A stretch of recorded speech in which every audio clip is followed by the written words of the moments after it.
आजकल दुनिया भर में स्कॉलरशिप्स आ रही हैं। अक्सर जो डेवलप्ड कंट्रीज़ हैं वो अपनी तरफ से गवर्नमेंट स्कॉलरशिप्स दे रहे हैं। हर यूनिवर्सिटी जो डेवलप्ड कंट्रीज़ में वो रिसर्च फंडिंग दे रही है। तो इस हवाले से जो आला तालीम के आलमी रुझानात और मौक़े हैं वो बहुत ज़्यादा बढ़ गए हैं। और हमारे जो पाकिस्तानी स्टूडेंट्स हैं वो भी बहुत कोशिश कर रहे हैं स्कॉलरशिप्स लेने की। तो उसके साथ साथ उनको प्रॉपर अटेम्प्ट करने के लिए जो सीरियस होना पड़ेगा वो ये है कि उनकी जो अटेम्प्ट हो वो सीरियस हो।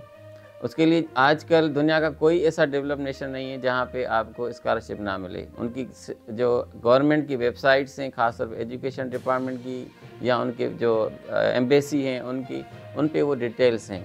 और बहुत सारे पेजेस बन गए हैं पाकिस्तान के जो स्टूडेंट्स अब्राड हैं और सिंध के स्पेशली जो स्टूडेंट्स अब्राड हैं उनके भी बहुत सारे पेजेस बन गए हैं। और बहुत सारे स्टूडेंट्स जो हैं रेफरेंस लेटर, रिकमेंडेशन लेटर भी लेते हैं। लेकिन सीरियसली जो रिक्वायर्ड चीज़ है वो है कि आप वाकई एलिजिबल हैं, आपने अपने सब्जेक्ट को बेहतर पढ़ा है बैचलर डिग्री में। अगर ये आप समझते हैं कि आप कोई रिसर्च कर सकते हैं, अगर आपकी कोई स्पेशलाइज फील्ड है, 4 साल बैचलर डिग्री में आपने 40-50 सब्जेक्ट पढ़े, उसमें से कौन से एरिया में आप एक्सपर्ट हैं, अगर उस एक्सपर्ट के हिसाब से आप इंटरनेशनल यूनिवर्सिटीज़ में जाके उसी रिलेवेंट डिपार्टमेंट में जाके उस पॉइंट के मुताबिक अगर किसी टीचर की रिसर्च देखते हैं, प्रोफेसर की रिसर्च देखते हैं, तो आपका चांस बहुत ज़्यादा हो जाता है।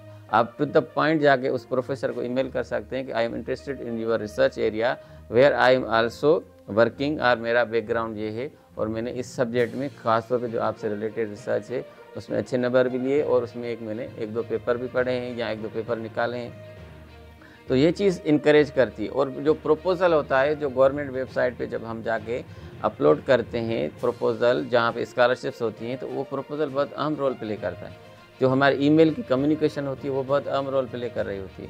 तो ये सारी चीज़ें जो सीरियस एफ़र्ट्स हैं, अगर 100 स्टूडेंट्स अप्लाई करते हैं तो उसमें जो सीरियस एफ़र्ट्स होती हैं वो 2 की होती हैं। ऐसे कि 1000 अप्लाई करते हैं तो उसमें जो सीरियस एफ़र्ट्स होती हैं अबाउट 10 to 20 स्टूडेंट्स की होती हैं। तो इसी हिसाब से वो जो सीरियस, प्रॉपर, मैनेज्ड, प्रिपेयर्ड जो अटेम्प्ट होती है उनको रिस्पांस मिल जाता है और बाकी स्टूडेंट्स को इतना रिस्पांस नहीं मिलता। तो सीएसएस की अटेम्प्ट्स की तरह ये जो स्कॉलरशिप्स के अटेम्प्ट्स पे होते हैं तो 90% स्टूडेंट रह जाते हैं। हालांकि सीएसएस में सीट्स महदूद हैं, स्कॉलरशिप में सीट्स महदूद नहीं है। आज दुनिया भर अहल बंदों का कदर करती है और जो भी अहल होगा दुनिया के काम का होगा, जो कंट्रीब्यूट कर सकता है साइंटिफिक सोसाइटी में, सोशल सोसाइटी में, उसको स्कॉलरशिप मिलनी ही मिलनी है। इसकी कोई लिमिट नहीं है सीएसएस की सीट्स की तरह। तो ऐसे अनलिमिटेड अपॉर्चुनिटीज़ के लिए हम प्रॉपर तैयारी करें।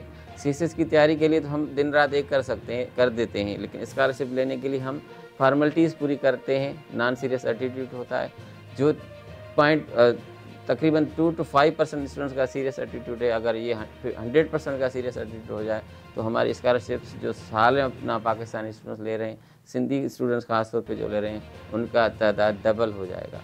तो स्कॉलरशिप हासिल करने के लिए हमें इसी तरह से सीरियस होना पड़ेगा जिस तरह से हम सीएसएस और पीसीएस के लिए सीरियस होते हैं। Thank you. ये इन तरह